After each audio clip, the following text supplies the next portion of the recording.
Hello everyone, Aviation JXXX here, back at it again with another model review. This time reviewing the Alaska SkyWest E-175 as it's been the most requested aircraft from my last video. So here we have it. Let's get started with the box. So here we have the front, traditional for GeminiJets as usual. GeminiJets logo, made for collectors by collectors. The generated picture, Embraer E-175, the Alaska titles, and of course E-125LR diecast model aircraft. So on the inside slab, here we have more information about the Embraer E-175, if you like to pause and read. And we have the specifics of the model that came in this box, and if you like to pause and check out GeminiJets.com for further new releases. And this is where the model was placed in. Here we have side 1, which has the GeminiJets logo and some information about kids owning this model or owning any models. And here we got a barcode. Here we have side 2, again, the GeminiJets logo.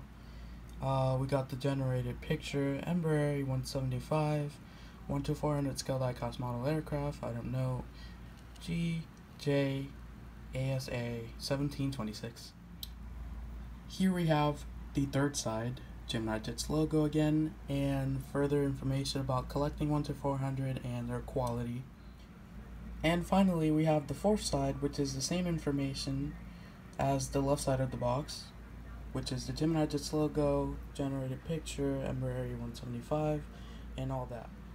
Finally, here we have the back side of the box, which shows a picture of the plane climbing, the GeminiJets logo, more information about GeminiJets and their quality, the link for Facebook if you want to visit them, the licensing of Alaska, and I think the box and the model were made in China. And of course, this was a GeminiJets 2018 release. I remember I got the model when it was first released. So anyways, let's get straight into the model.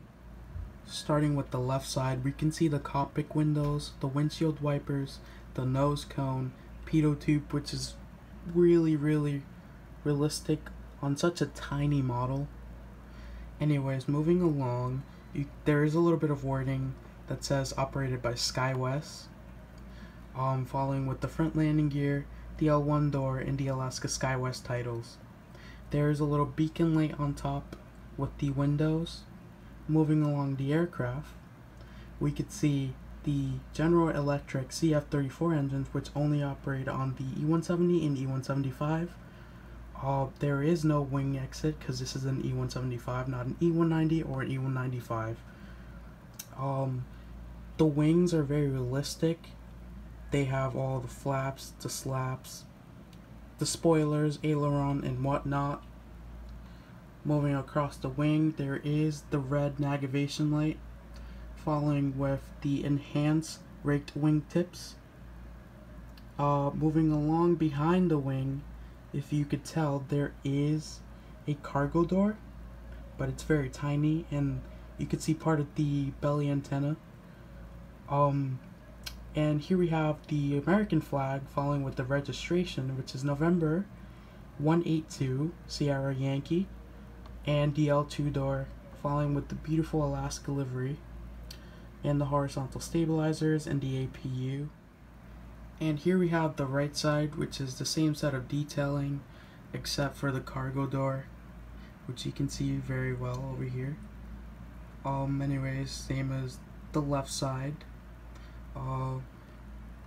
Now here we have the green navigation light following with the enhanced raked wingtips, and you can see a bit of more detail on the right side with the cargo doors set into place, starting off with the beautiful livery we all know and love, and the horizontal stabilizers. I like to point out the engine detailing on this aircraft because this model is very tiny. So when I look at the engines, it's very realistic. Very realistic. I like how GeminiJets implied that to their models.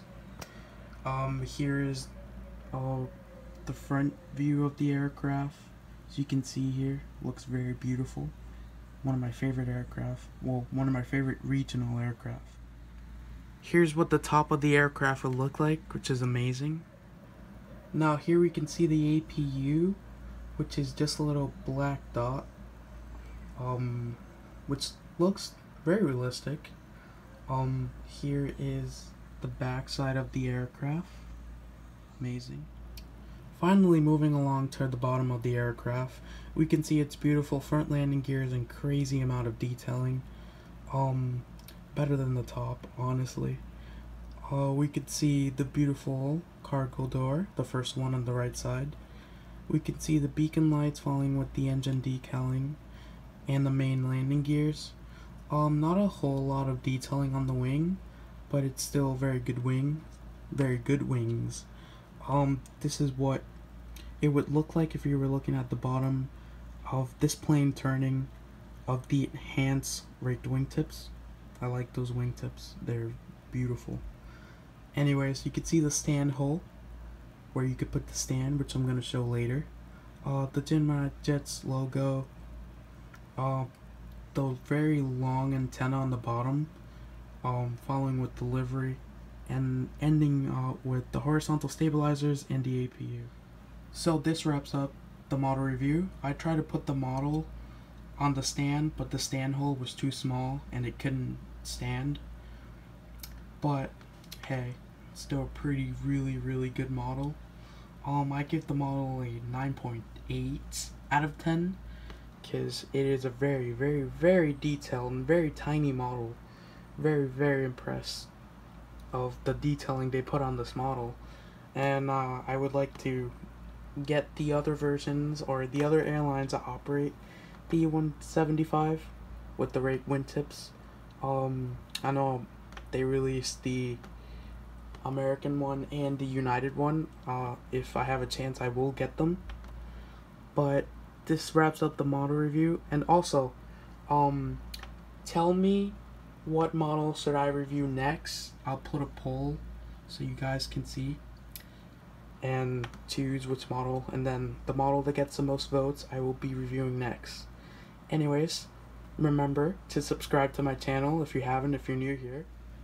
Anyways, I hope you liked the video. I highly recommend this model if you haven't got it, and it should be available on eBay. But anyways, this was Jay. Peace out.